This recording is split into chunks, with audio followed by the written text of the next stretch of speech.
Cześć, Bartek Urban. Zapraszam do testu Toyoty RAV4 GR Sport. Toyota to japońska marka słynąca ze swoich oszczędnych, hybrydowych modeli jak Yaris, Corolla czy właśnie RAV4. Oszczędnych, ale i nieco nudnych. Nie ma emocji, ale są niezawodne i bezobsługowe, a tym samym są tak popularne. Ludzie to cenią. Jednak nawet Japończycy co jakiś czas potrafią zaszaleć. Tak było na przykład w przypadku Supry Celiki, a z czasów nowożytnych to na przykład 4-napędowy 261-konny Yaris GR, czy rok temu też 4-napędowa Corolla GR o mocy już 300 koni. Teraz więc przyszła pora na RAV4 GR. Chciałbym, żeby to była RAV4 GR, ale niestety jest to tylko GR Sport. A GR Sport to taki S-Line, R-Line albo M-pakiet w Toyocie, czyli poziom wyposażenia, pakiet stylistyczny i drobne zmiany mechaniczne. I zmiany są tak drobne, że w zasadzie nieodczuwalne dla zwykłego użytkownika, bo jedyne zmiany to przestrojone zawieszenie, które jest, i teraz uwaga, sztywniejsze z przodu o 7% i z tyłu o 13%. Tak. 7% i 13%. I to wszystko ze zmian mechanicznych. Mamy jedyne usztywnione zawieszenie oraz zoptymalizowane. I koniec. W sumie dobrze, że nie został obniżony, bo to mnie zawsze śmieszy, że kupujemy SUV-a, który z definicji jest czymś na wzór podniesionego hatchbacka, którego potem producent obniża w wersji sportowej. Dobry plan. Ale Toyota miała jeszcze lepszy plan na wygląd zewnętrzny, bowiem auto dostało m.in. wykończenie z piano black na zewnątrz. Tak, to nie jest żart. Wszystkie te elementy, które są w zwykłej RAV4 matowe i są po to zamontowane, żeby się nie porysowało lakieru i nie zniszczyło auta, w GR Sport są z błyszczącego fortepianowego plastiku, który coś czuje, że porysuje się na myjni ze szczotkami, czy nawet od kamyczków i błota pośniegowego. Poza tym GR Sport ma nieco przemodelowane zderzaki z inną strukturą grilla oraz z pionowymi atrapami wlotów powietrza po boku. Mamy także czarne znaczki zamiast niebieskich, jak to jest chyba zawsze w hybrydzie, a także są całkiem ładne 19-calowe czarne aluminiowe felgi. Z tyłu też są dwa ładnie poprowadzone wydechy z dodatkową małą rurką w środku, ale taki wydech ma też zwykłe RAV4. I tutaj muszę powiedzieć, że jak początkowo nowa RAV4 średnio mi się podobała, wydawała mi się zbyt kanciasta i ostra, tak teraz uważam, że jest to naprawdę ładne auto. W takich konfiguracjach testowana wygląda dobrze. I zmiany stylistyczne nie zmieniły wymiarów zewnętrznych. RAV4 wciąż ma 4600 mm długości, 1855 mm szerokości oraz 1685 mm wysokości. Rozstaw osi to 2690 mm, a prześwit to 185 mm, czyli 18,5 cm. Pora więc na bagażnik, który ma dość wolno otwierającą się klapę. Niestety, tym razem zapomniałem sprawdzić, czy też trzeba najpierw odblokować auto, a dopiero potem możemy z kluczyka otworzyć samochód, ale może ktoś z Was ma nową RAV4 i mi napisze to w komentarzu. Sam kufer ma 580 litrów i podwójne dno, a pod spodem jest miejsce na zestaw naprawczy i klucze. Niestety GR Sport to jedyny poziom wyposażenia, gdzie nie da się dokupić koła dojazdowego. Kufer można oczywiście powiększyć poprzez położenie oparcia tylnej kanapy i wtedy dostajemy 1690 litrów przestrzeni.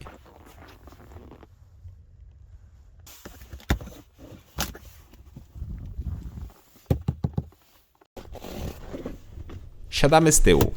Tutaj jest naprawdę bardzo dużo miejsca i to zarówno na nogi, jak i na głowę. Co więcej, oparcie ma regulowany kąt, więc można się jeszcze bardziej rozłożyć i uzyskać więcej miejsca na głowę. To jest dobre. Mamy też podłokietnik z miejscami na napoje, oddzielne nawiewy, złącza, czy tylko jeden gazetownik w fotelu pasażera.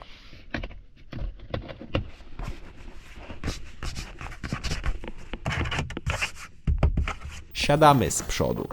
Tutaj witają nas w pełni elektryczne fotele, które nie są półkubełkowe, tylko zwykły fotel z logo GR na zagłówku. Łatwo przyjąć wygodną pozycję, a my siedzimy wyżej i jest niezła widoczność. Pora więc na deskę rozdzielczą, gdzie są zmiany. Zmiana numer 1 to większy ekran, który ma teraz 10,5 cala, a stary miał tylko 8 cala. Zmiana numer 2 to nowe, w pełni cyfrowe zegary. Zmiana numer 3 to nowy system multimedialny i zmiana numer 4 to nowe kamery 360 stopni. I są to zmiany, które debiutują w wersji GR Sport i zaraz pojawią się również w innych wersjach wyposażenia. Zacznijmy więc od ekranu, który moim zdaniem jest teraz za bardzo wysunięty ponad deskę i tym samym nieco zmniejsza pole widzenia. Sam system multimedialny jest ten sam, co m.in. w ostatnio testowanym Lexusie UX i działa on dość sprawnie, ale znowu jest dość prosty. Brakuje mi na przykład widoku kilku opcji naraz, jak na przykład nawigacja, a obok audio i na przykład komputer pokładowy, czy pokazane działanie systemu hybrydowego. Na tak dużym ekranie taki widok powinien być w standardzie. Tak samo jak standardem powinno być bezprzewodowe Android Auto i Apple CarPlay. Niestety, bezprzewodowe jest tylko Apple, a Android nadal tylko po kablu. Pojawił się też system Hey Toyota i to taki, który podobno obsługuje język polski. Niestety, po polsku asystentka mnie nie rozumiała, ale za to po angielsku od razu zrozumiała, że jestem gorący. Hey Toyota, How can I help you? I'm hot. Setting the driver's temperature to 22.0 degrees. Hey Toyota, How can I help you? I'm cold. Setting the driver's temperature to 24.0 degrees. Nowe kamery 360 stopni mają lepszą jakość obrazu i działają dość sprawnie. Swoją drogą jest też druga kamera zastępująca lusterko wsteczne, która jest sprytnie zamontowana w środku w kabinie i tym samym można ją wyczyścić wycieraczką. Niestety nie w takich warunkach jak ja testowałem, bo przy minus 10 szyba za szybko zamarzała i pokrywała się śniegiem, ale wystarczy włączyć podgrzewanie szyby i szybko ten szron znika. Ostatnia zmiana to zegary cyfrowe, które można naprawdę nieźle spersonalizować i nawet zapisać 3 różne personalizacje, ale są też dość skomplikowane w obsłudze. Nie mogłem na przykład odszukać, gdzie zmienia się motywy, a to robi się poprzez długie przytrzymanie przycisku OK na kierownicy, potem odszukanie opcji i znowu długie przytrzymanie i dopiero wtedy możemy zmieniać motywy. Mamy kilka do wyboru, w tym są też dość klasyczne i bardzo czytelne. Do tego można zmieniać położenie i rodzaj prędkościomierza, a także zmieniamy widok po prawej i po lewej stronie. Szanuję bardzo za dużą możliwość personalizacji i widoków, bo właśnie takie powinny być zawsze cyfrowe zegary. Duża personalizacja. Ale jeszcze bardziej szanuję za to ogromne pokrętła do klimatyzacji, które możemy obsługiwać chyba w rękawicach bokserskich. Mike Tyson jest na pewno zadowolony. Zadowolony jestem też ze spasowania, bo tu absolutnie nic nie skrzypi, a tak jak mówię, auto testowałem w bardzo mroźnych warunkach i temperatury wahały się od minus 5 do minus 15 stopni. Szkoda tylko, że plastiki wciąż są takie toyotowe, czyli przeciętnej jakości.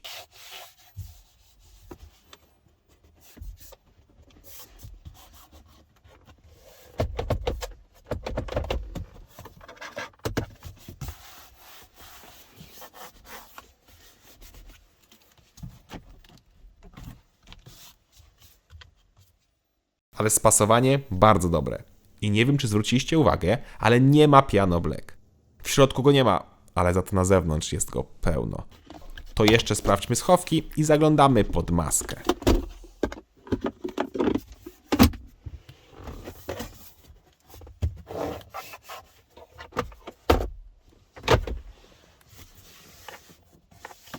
A pod maską wersja GR Sport może mieć 2 silniki, oba hybrydowe i oba z napędem 4x4. Zwykłej benzyny, a także napędu naprzód w GR Sport nie da się wybrać. Co więcej, dla naszego rynku polskiego póki co będzie dostępna tylko słabsza, klasyczna hybryda o mocy 222 koni. Na innych rynkach będzie też wersja z odmianą PHEV o mocy łącznej 306 koni. Prawdopodobnie do Polski też kiedyś ta wersja dotrze w wersji GR Sport.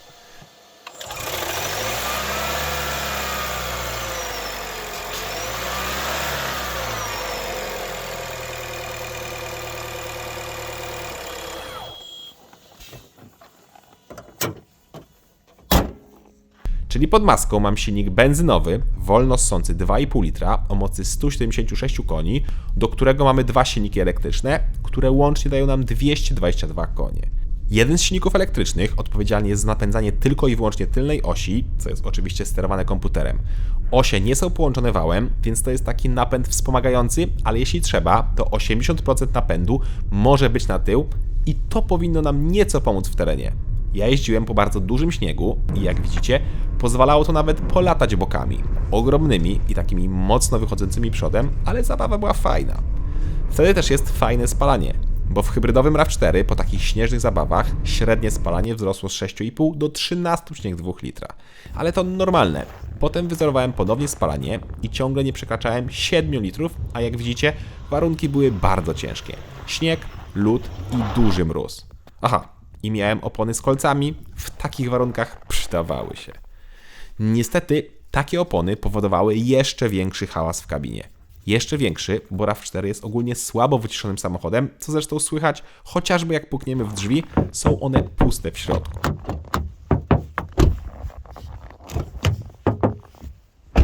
I niestety, już przy 110-120 km/h w kabinie jest bardzo głośno. Ale to nie tyczy się tylko RAV4, ale i pozostałych modeli Toyoty. A i jeszcze wracając do spalania i gołej blachy, to posłuchajcie dźwięku zamykania klapki.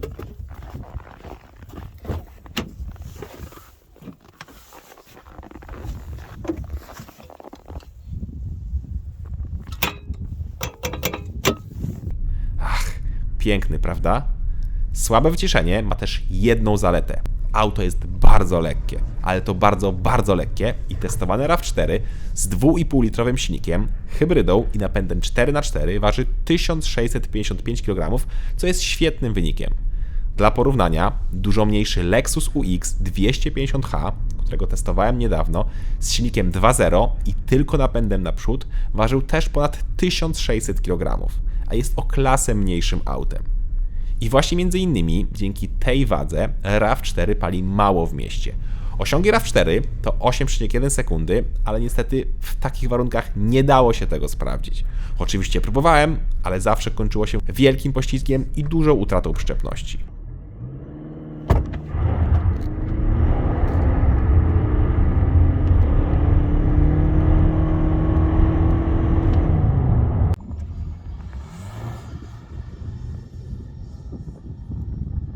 Tym razem musimy uwierzyć na słowo, ale raczej trzyma katalog.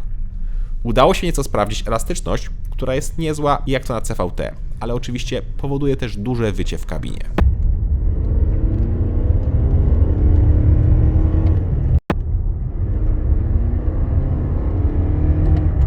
I jeszcze na koniec wrócę do tych 7 i 13% utwardzonego zawieszenia. Nie czuć tego kompletnie. Poważnie, przy zwykłej jeździe nie da się tego odczuć. Podobno podczas szybkich zakrętów auto mniej się wychyla, ale to chyba trzeba być Robertem Kubicą, żeby to odczuć, bo poważnie moim zdaniem jest chyba tak samo. A większa sztywność może być równie dobrze odczuwalna, bo mamy 19-calowe koła o niższym profilu niż w kole 18-calowym. Znalazłem jeszcze jedną różnicę w danych technicznych. Otóż GR Sport może pociągnąć przyczepę do 1525 kg, czyli o 125 kg mniej niż inne wersje. I pewnie ta różnica jest ze względu na sztywniejsze zawieszenie. Pora więc na cennik. Odmiana GR Sport to wersja na samym szczycie cennika i jego cena to 233 tysiące złotych. A co ciekawe, RAV4 w wyposażeniu Executive i z tym samym silnikiem 2,5 o mocy 222 koni i z napędem 4x4 kosztuje 225 tysięcy złotych, czyli o 8 tysięcy złotych mniej. A Executive ma więcej opcji, bo ma w standardzie fotele przednie z wentylacją oraz tylną kanapę podgrzewaną, a tego GR Sport nie ma. Tak samo jak i do Executive możemy dokupić szklany dach, a do GR Sporta nie możemy oraz Executive może pociągnąć przyczepę cięższą o 125 kg.